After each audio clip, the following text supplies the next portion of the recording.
Welcome to episode 8 of the Cold Rush podcast. You have with you Eric Wiegand and Caspian Lukey. We're here to talk a little bit about something different today, not necessarily tactics, but the toll that sales and SDR work can take on you. As always, I'm Eric. I run Anthro Test Labs for go-to-market engineering, as well as Demonstro for all your leads and discovery meeting needs. Caspian, give us a little bit about you. Yeah, my name is Caspian Lukey. I have been in a variety of individual contributor roles. Been an SDR, been a sales engineer, currently an AE with numeric. So it is I'm better for a boots on the ground perspective is what I would say, but pumped to be here as usual. Yeah. No, see, that's what I really like about having started these companies is that at this point I can just cut off all of my sales career and just say, say it in one breath. But yeah, today we're talking about the mental health and, being okay with sales. And one of the biggest topics I think in that and the burdens that we have to bear as salespeople is the quota, right? Whether it's your monthly, your quarterly, it's perfect timing. We're recording this at the end of December. So I know, Caspian's here shitting a brick looking at his quota. No, I'm just kidding. He's well on his way and, I'm sure you're going to shoot the lights out, but that's something that happens. And so would love to hear what you're thinking, in real time, about this weight that you're carrying. Yeah, I mean, I think quota is real, right? Like the pressure of quota, I would say is real. And I was actually speaking to someone recently who's, experiencing carrying a number over their head for the first time, and they were talking to me about how anxiety inducing that feels. And I think that what can be difficult is you kind of have to settle into it, right? I was talking to this person, like carrying a quota often gets likened to carrying a bag, right? And I actually Yep. think that's a really good like mental picture because um I think when you're new to carrying a quota, it can feel kind of like you're carrying a grocery bag, right? Like in your hand. And so it can feel a Mm-hmm. little uncomfortable. It can feel really heavy sometimes. And sometimes it can feel like your arm, or mentally you're just going to give out, right? And you're like, this is so heavy. This is too heavy, right? And I think over time, as you begin to settle into that, and as you begin to detach yourself from the outcomes, right? Because that's where like a lot of anxiety comes into play is when you're Yep. overly focused on the outputs, you're not focused on the inputs. Um, you can feel that weight very, very tangibly. Mm-hmm. And I really like the carrying a bag analogy because I think ideally carrying a quota should kind of feel like carrying a backpack, right? Where, yes, from time to time, if you're walking with a backpack on, um, you'll notice the weight every once in a while. But Yep. hopefully, for the majority of the time, it number one feels comfortable and feels manageable to carry. And number two, sometimes you forget you have it on your back, right? Yep. So again, there's a lot that goes into that, and I can talk more about tactics there, but um, I will say for anyone out there that is feeling anxious, uh, losing sleep, just know we've all been there, but it does get brighter, and it is possible to manage quota anxiety without, your hair turning gray. Yeah. And it's always tough too, right? Because like you go through and you have your quarterly and then you have your year-end quotas and you're stressing, stressing, stressing, stressing. And then the new year comes and hopefully you got your deals in before Christmas, New Year's, whatever. And then all of a sudden it's back to zero, right? And your manager is, what have you done for me lately? Not to mention, most likely you've been focused on closing all of your deals in December. A couple of them have dragged over to January. You close those out by the 15th. And then you're like, well, fuck, I don't have any pipeline because I haven't spent any of, October, November, December building up and doing the work that I should have. And as we're talking about like inputs and outputs, I haven't been doing my pipe gen activities. And now I'm sitting at square one, right? Actually square zero because you're just building it up all over again. And that really does take a toll because you're either in this like excess mode of like, hey, I'm like managing and I'm juggling all these deals, just trying to close them, or you're in a build-up mode where you have nothing and you're just trying to get opportunities to talk to folks. And it's really this like, I think sales is all about this like, I don't know, like abundance and just having absolutely nothing. And I think, as we're talking about this and like having that sales mindset, it's really about staying very even keeled, just in the way that you're talking about the quota that's the backpack. And sometimes you don't notice it. I think it's, staying very level headed in the highs and the lows. Right. And so I think when you do that, you're able to, continue on this path and just hit your numbers more consistently. And at the end of the day, good, better, or worse, like consistency is the key to sales. Consistently doing, your pipe gen, consistently, having good calls or like having trainings to improve it, just like consistently doing those inputs is going to consistently hit those outputs. But a lot of that leads to, anxiety, burnout, right? Because like, sometimes you'll just turn around and be like, I'm just doing the same thing over and over and over.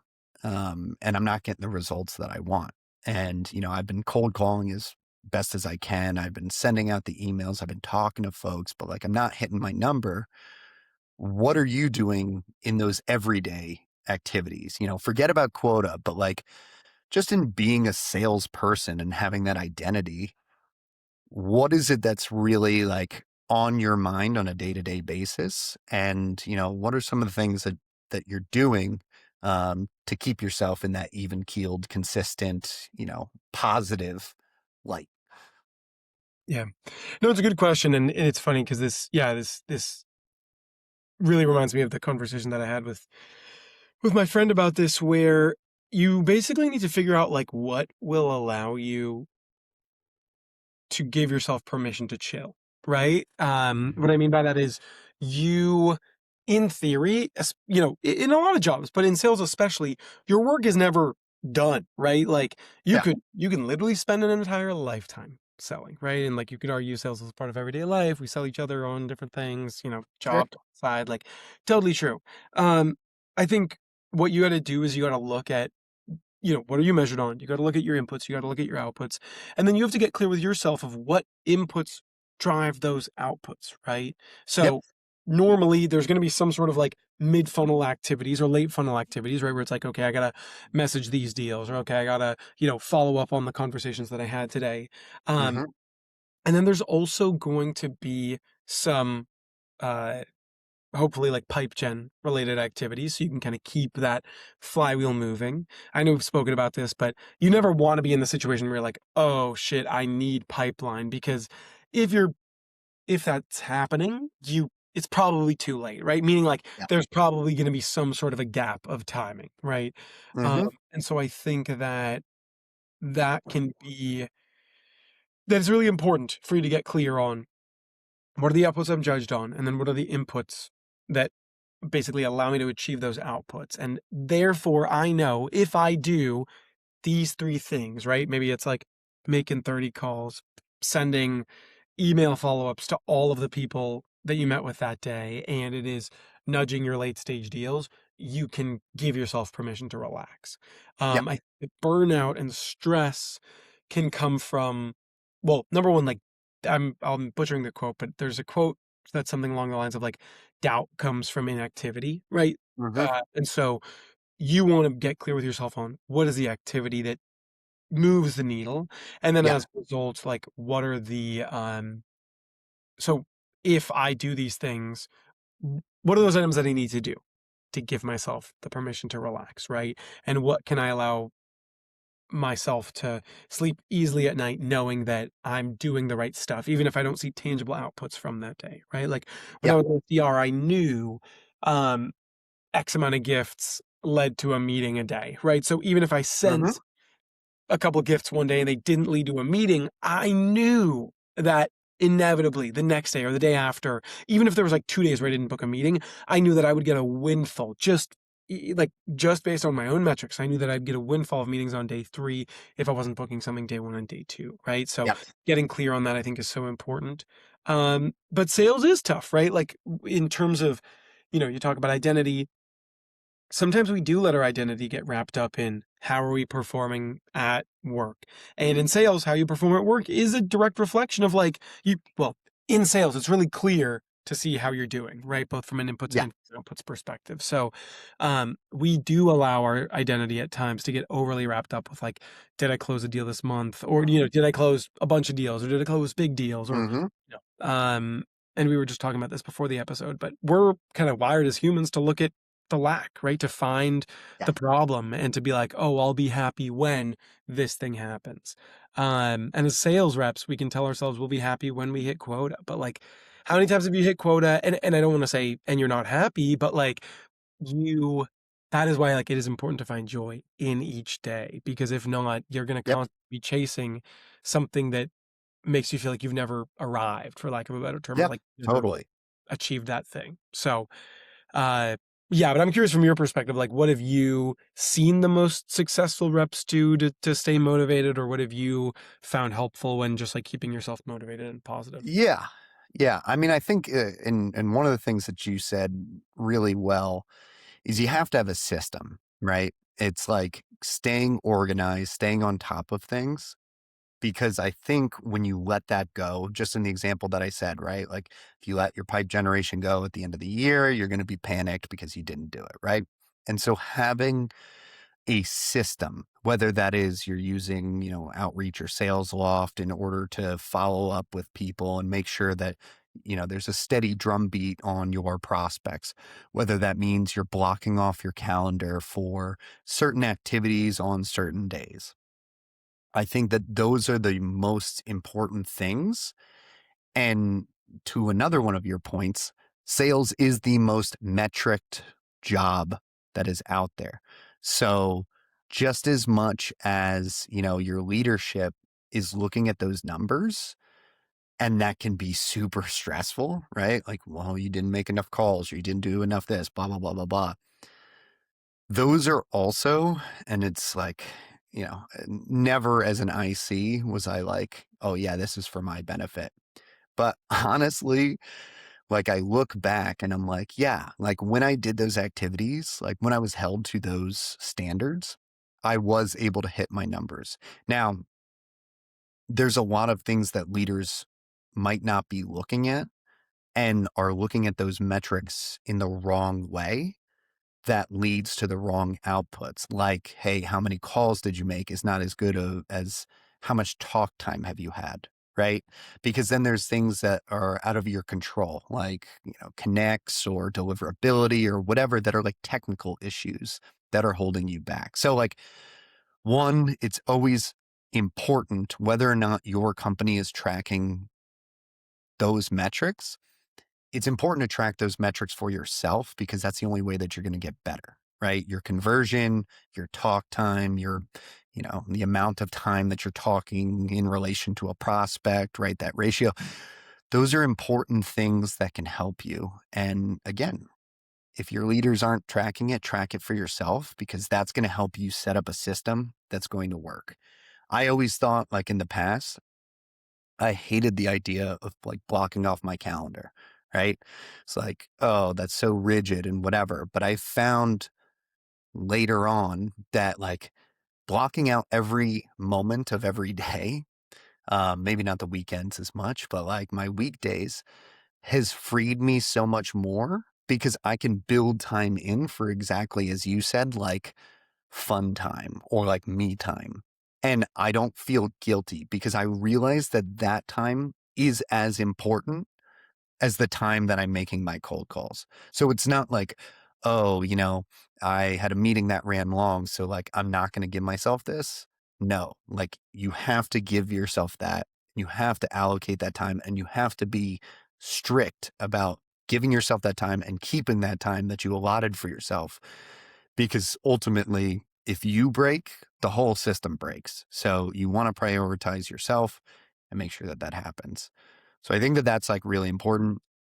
The other thing is, a tip that I had as an IC, I would have my email on my phone, but I never had Slack on my phone. Because Mm, at the end of the day, now, like, a bunch of CROs out there are going to get real pissed at me for this. But the case and point is like answering at all hours of the night to like provide your numbers or like whatever is not that important. Like the internal communication for a lot of things. Now, like end of quarter or something, when people are like reporting numbers and whatever, maybe do it.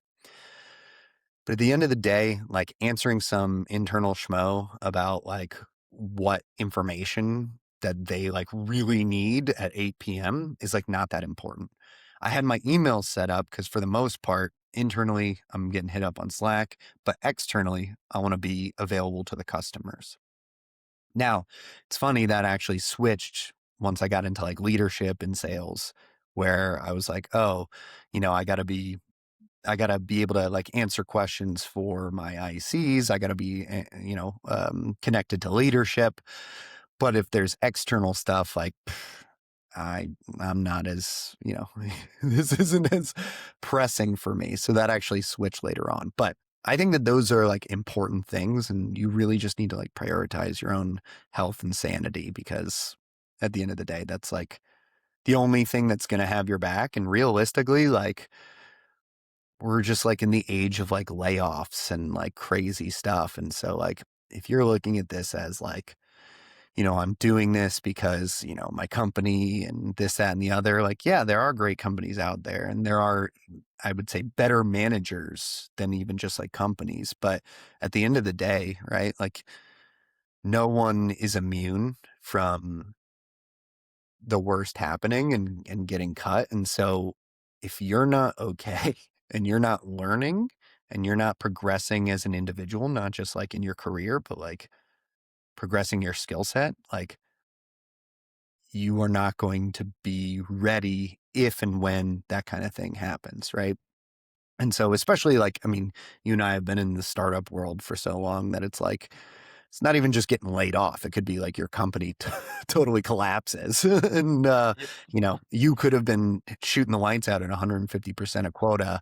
And at the end of the day, it wasn't enough to sustain the entire organization. It's gone. So that's a lot to say. Like, those are some of the tips and tricks that I've used. But like, I really think you have to set your mindset in a good way and prepare yourself to be growing, whether or not your position is giving you that opportunity.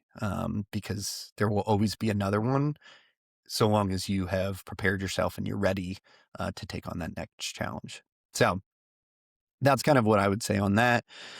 But, we've talked a lot about like managing your own mental health and your own sanity, right? Kind of a tough question here, but like, yeah. is there a time that you are voicing this to management, to leadership, campaigning maybe not just on behalf of yourself, but on others, to either like make changes or like, have you been in these types of situations? And what would you recommend to folks who are like, hey, I'm at my personal breaking point. Something's got to give here. Yeah. Yeah, no, it's a really good question, and I think, I would say if you have a good relationship with your manager, I would definitely communicate, whatever you're running into mentally, right? I think, um, I know I want to be clear. Of course, you always have to be like thoughtful of how you communicate certain things. But I think a lot of times managers appreciate a certain level of vulnerability, right? And, especially if you are performing or if you're not, whatever the case may be, I do think it's important to say, hey, like, look, I'm committed. This is what I'm doing on an ongoing basis. Um, but I am feeling a bit burnt out, and um, you can ask them for help. Like, hey, what have you found helpful in your career to manage that, right? Or what have you seen the most successful reps do here to kind of unplug and unwind? Yep. Uh, and I would say I think that that's a good place to start that conversation, right? Like, you're not. saying, "Hey, I'm throwing in the towel. I'm like so over this," right? Even though that may be how you feel at times. Um, but you're asking for help, right? And I think a lot of people, being blunt, enjoy giving help. Yeah. And I also think that if you come at it from the lens of like, look, this is what I'm doing right now. Um, I want to get your thoughts on like what can I be doing to make sure that this is a win-win, right? Like Yeah. ultimately, hopefully your manager wants you to not only be a successful rep in terms of output, but to be happy, to be fulfilled. And, if they're not, then that's probably good context that like maybe that's not the company. If you value your mental health, Right. maybe that's not the best company for you, right? Or maybe it's not a good like culture fit, whatever the case may be. 100%. Um, my point is, I think it's good to begin that conversation. And if you have a strong manager, they'll probably be vulnerable to a certain extent back with you and say, like, hey, I've dealt with this. This is how this is how I dealt with that when I was an individual contributor. And now I handle this by XYZ. I've seen other people in your role at this company do this.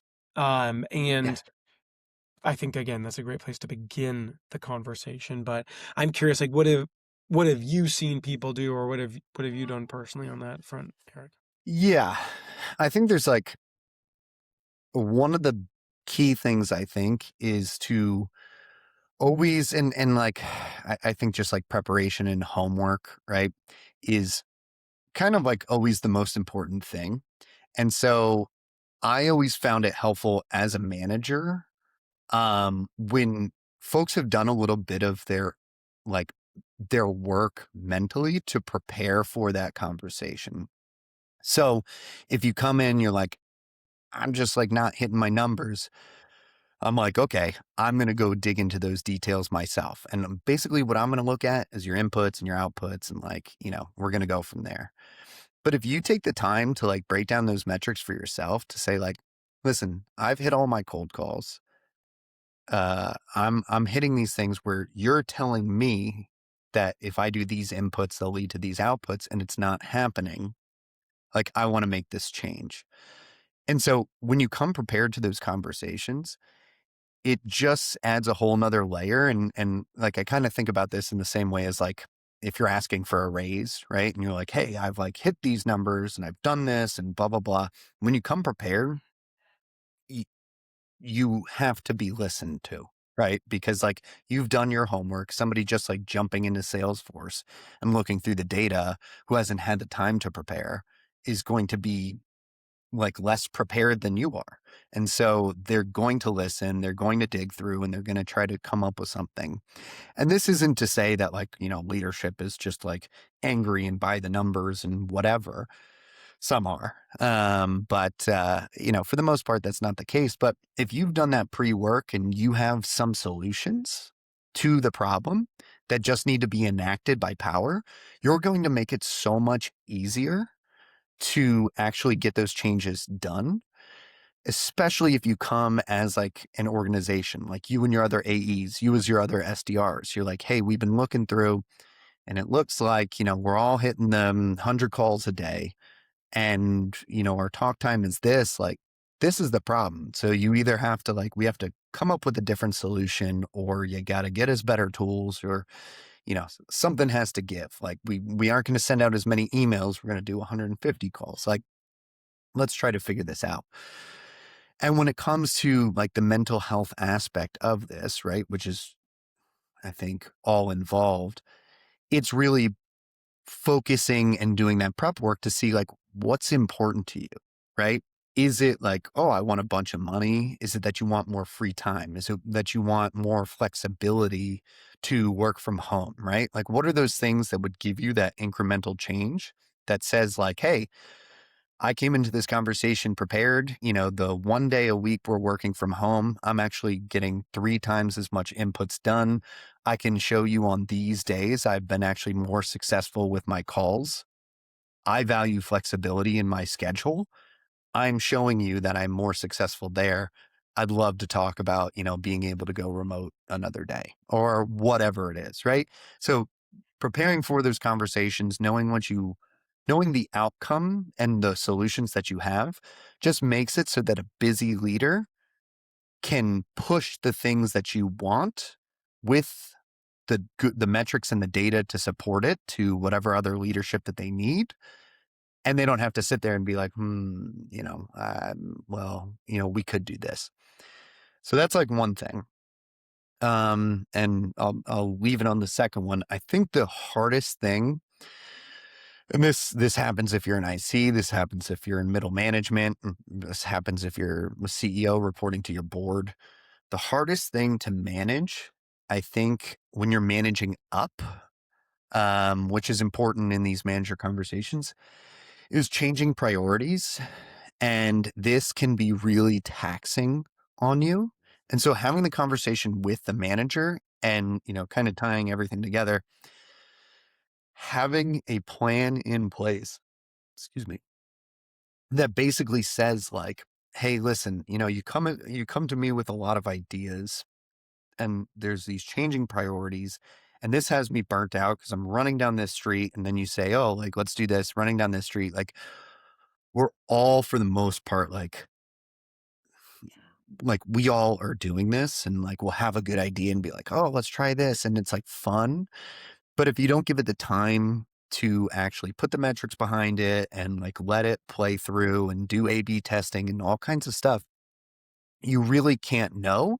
And as an IC, and I know this when I was an IC, and I tried to be conscious of this as a leader, that you like, you'll have these ideas and you don't realize the weight that people will take these on as, where you're like, hey, this would be a great idea. And you said it as a leader and just like a fleeting, like, hey, we should check this out.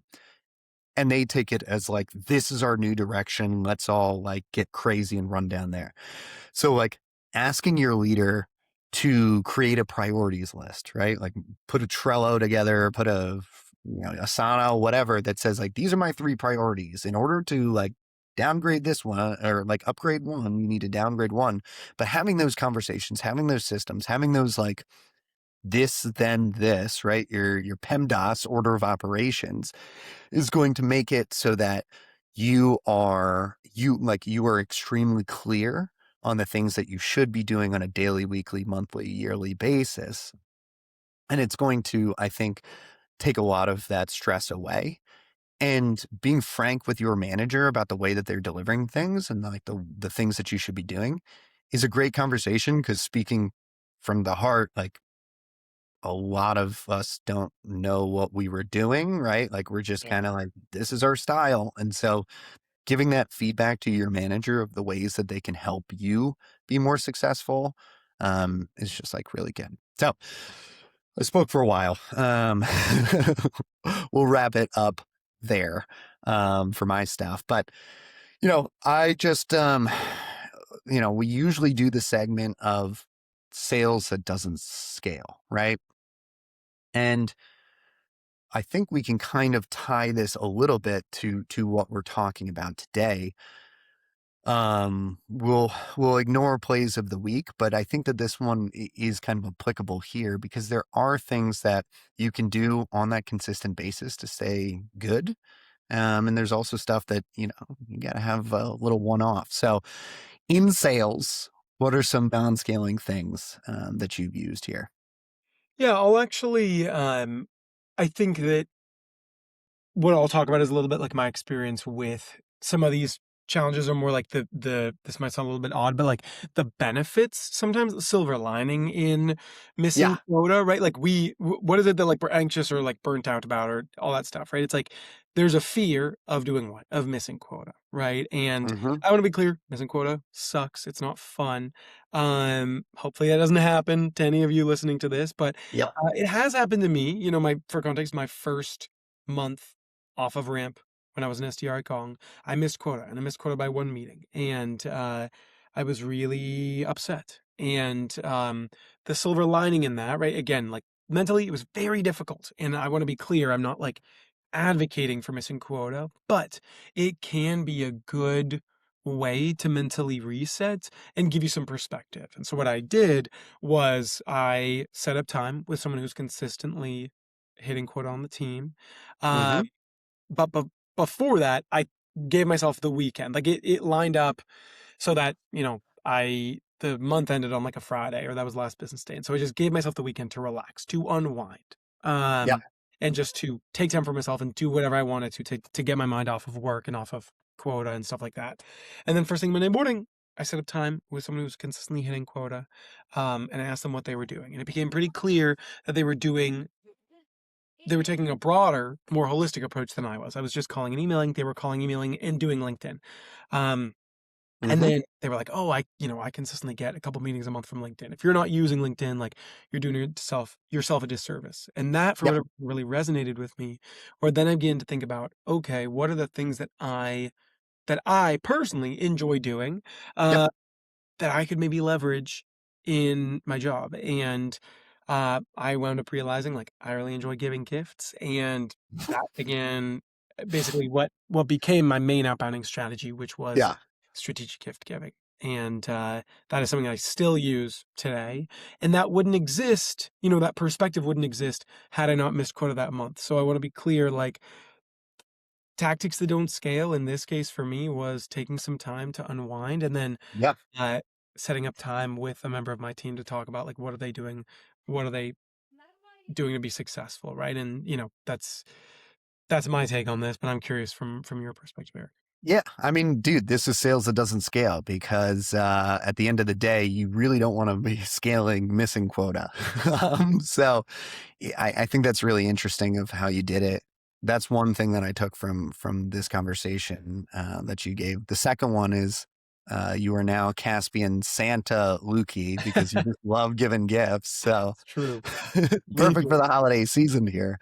But mine actually, you kind of touched on it a little bit, which is like, when you hit that, you took the weekend. And one of the things that, I couldn't just like do this myself, but when I was running, especially like SDR teams, because I mean, you've been an SDR, pretty much SDRs are always just anxious and, you know, Sure. looking at quota and freaking out. And so it's the toughest job. And so one of the things that I would look at is like, if you are consistently doing the right things and you're just like not hitting it, right? Like you just like, you're making the calls that I've set out for you, right? And like read between the lines here, like I've said these, you should be doing these calls. I said that you should be sending these emails. Here are the metrics that I've laid out for you, and it's not working.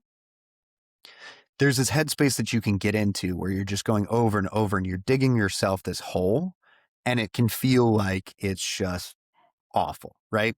And so I'm a big proponent of, you know, using momentum in whatever direction to guide how you're going. So if you're on a hot streak and you're like, oh, sick, I just like booked 2 meetings, right?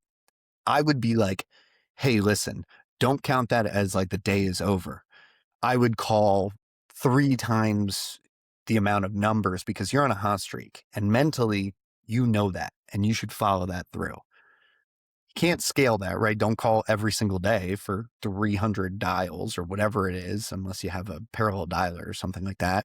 Then maybe you can. But like use that momentum going forward and also stop negative momentum, right? When you feel like you're falling backwards. So one of the things I would do, and again, it doesn't scale because you can't do this like every week or whatever. If I see somebody and they're struggling, they've been doing all the inputs, they've been doing all the right things. They're just in a slump, right?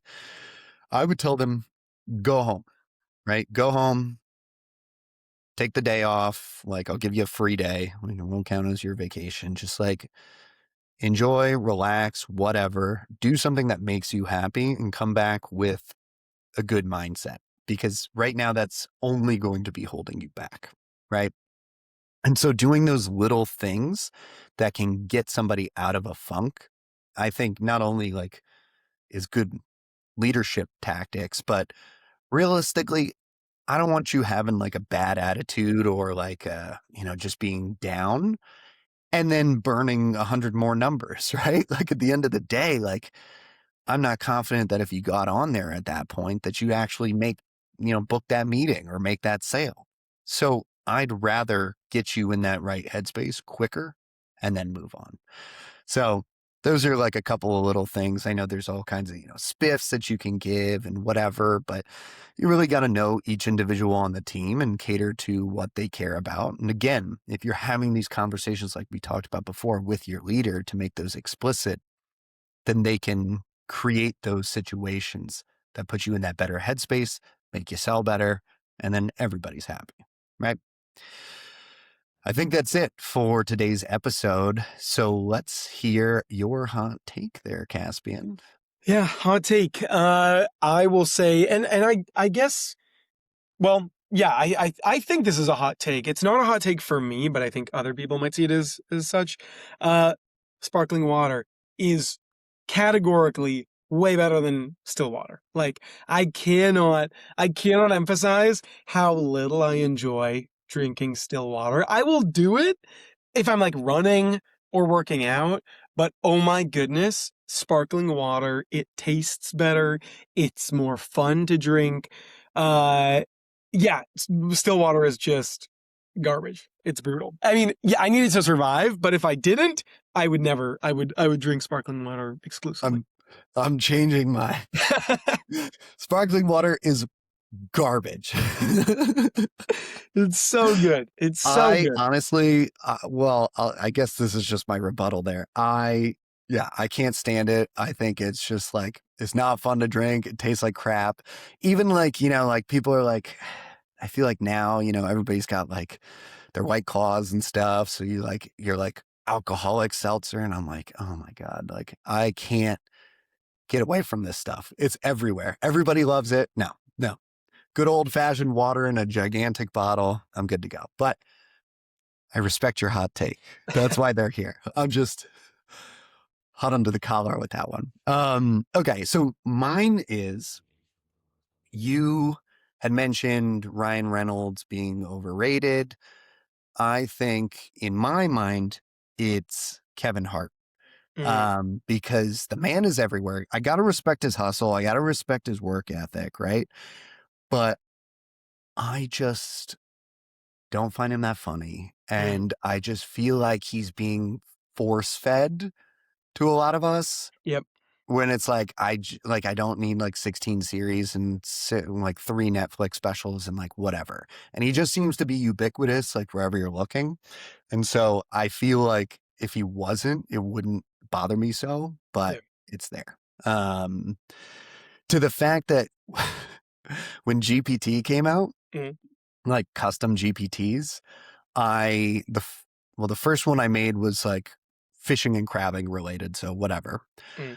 But the second one I made was called Heartless, and it was basically like, hey, like like what streaming platform can I go on and avoid Kevin Hart? Oh, I feel like you'd be hard pressed. I don't know if there's a single one that doesn't have any I'm Kevin. sure I'm yeah, it's probably useless. I think I made it as like a joke just because I think some friends and I were talking about it and we were like, yeah, it is crazy. He's everywhere. So not sure if it really worked, but it was funny to show people. Yeah, no, that's interesting. I will say, so I think that he is definitely ubiquitous. In his defense, I just watched his new Netflix special, Acting My Age, and it's actually pretty good. So I'd give that a listen. I'd give that a listen or a watch at some point. All right. I mean, maybe. Because here's the thing. The biggest thing that you can't is like, and I loved early Kevin Hart Mm, too. That was the thing. I think it's just that he became so ubiquitous yep, that it was just like wearing on me. Cause like I know he's going to be like, wild and over the top, short guy, like whatever, right? Like yep. I get it. But, you can't yuck yums if you're not up to date on what they're doing. So I'll give it a try, but no promises. I will be drinking a regular water while I do it though. Crazy, just a crazy move. All right. I kicked us off, so you take us out here, Caspian. Yeah, no, thank you all for listening. Hopefully you learned something, or if you didn't learn something, hopefully at least some of this maybe resonated with you. I know it was a little bit of a different take today, but I appreciate everyone listening. And yeah, let us know what you think. If you have recommendations, what you want us to cover, we appreciate all of you. And Depending on when you listen to this, might come out close to the holidays. So I hope y'all have a lovely holiday season. Yep. And, fingers crossed on all of you hitting quota.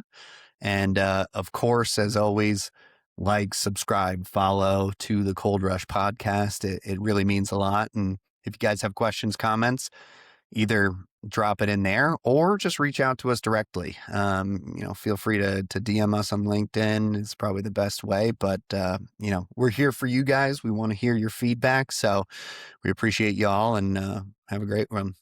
Yeah. Thanks so much. All right.